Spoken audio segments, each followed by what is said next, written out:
So I'll give you the answer. Very simple actually. If you look at it in a very systematic way, all you need to do is to tabulate. Some of you have already done. In Gaṇakamoggallāna Sutta MN 107, sense-restraint is mentioned in detail, where the Buddha says that having perceived anything with any of the senses, the bhikkhu should not grasp at the signs and features. Otherwise he would be invaded by likes and dislikes. But there's nothing mentioned about kāyagatāsati. Alright? So let's be honest about it. Don't try to read too much into the suttas, don't jump to conclusions. This sutta is about sense-restraint, nothing about kāyagatāsati. Since the Buddha says that if a monk grasps at the signs and features, he will be invaded by likes and dislikes. So conversely, if he doesn't grasp at the signs and features, then he won't be invaded by likes and dislikes. Correct? So that's the only conclusion that we can reach. But how not to grasp at the signs and features? Not mentioned in the sutta. Okay?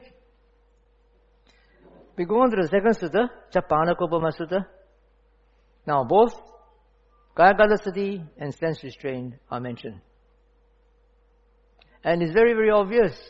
In the first paragraph, it's already stated where the Buddha talks about what is non-restraint. Non-restraint happens when one is not established in kāyagatāsati, when one is not established in kāyasati. And if you jump to the end, when you look at page 21 at the bottom, when a bhikkhu has developed and cultivated mindfulness directed to the body, kāyagatāsati, the eye does not pull in the direction of agreeable forms, nor are these agreeable forms repulsive, and so forth. Right? So it's very obvious here. It says that if you are well established in kāyagatāsati, then automatically you will not be invaded by likes and dislikes. So this one is a very obvious link that is stated explicitly in the sutta. So it seems that there is a causal relationship. Sense-restraint seems to be a result of being established in kāyagatāsati. Not like what our brother said just now, the reverse. You don't have sense-restraint first, then you get kāyagatāsati. The next sutta, Janapadakalyāṇi Sutta SN 47.20. This one, kāyagatāsati, is mentioned, of course. It is used as a simile.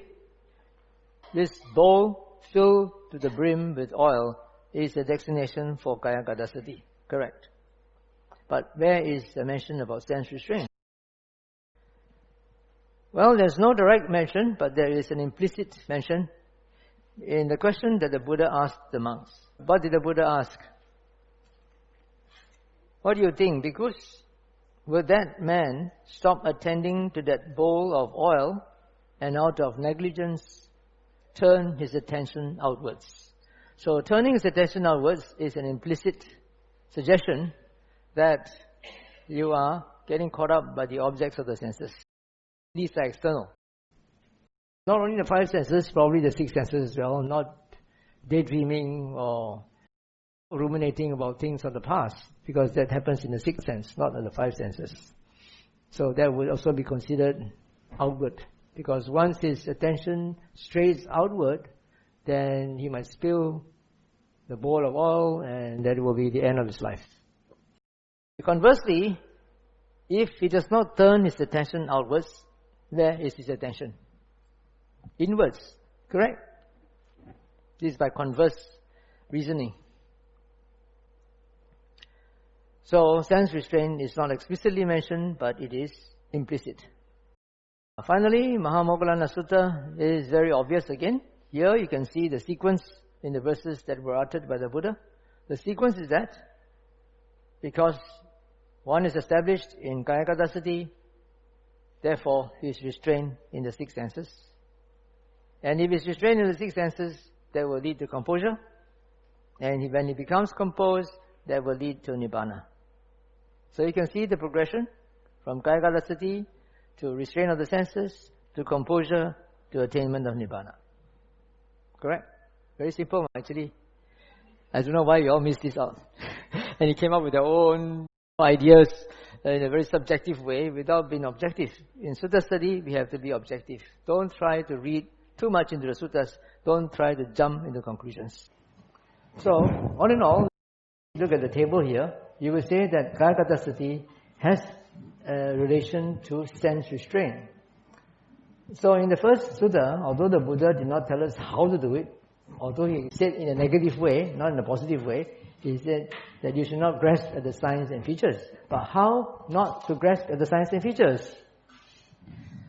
He didn't tell us. But second sutta tells you how to do so, right? By establishing yourself in kāyagatāsati or kāyasati. Okay? But I'm not going to read further into this because one group has mentioned a lot about different levels of kāyagatāsati. One with just simply sense restraint and others accompanied by wisdom and so forth. I will just leave it at here just to show you that there is a relationship or there is a link between kāyagatāsati and sense restraint. This serves the purpose of this section. That's all you want to know. Now, what is kāyagatāsati? We don't really know. We know that it is somehow related to sense restraint. We know that's important. We have to establish ourselves in doing that, but it is not explained in detail. And that's why we want to go on to the next section to find out. Okay, this is very simple. So, let me bring you to your practice just now when you were doing meditation. At that time, you tried to maintain a defocused awareness, correct? So when I ask you to maintain a defocused awareness, there's one means of reducing the chances of grasping at signs and features. Because you can only grasp at signs and features when you identify them. Why not? When you see something, you know what it is, and then you grasp at the signs and features. But if you don't know, you cannot see clearly what it is. You don't know what it is. You just see colors and shapes, or you just hear sounds, then there's less chances of grasping at the signs and features. Unless, of course, sometimes the mind automatically identifies something, not because you deliberately do so. Alright, so then you could grasp at the signs and features. But again, we have this other strategy of other anchor. You're supposed to just know what the mind is thinking or how the mind is reacting, and then let go and come back to the senses. Okay, so any questions before I move on?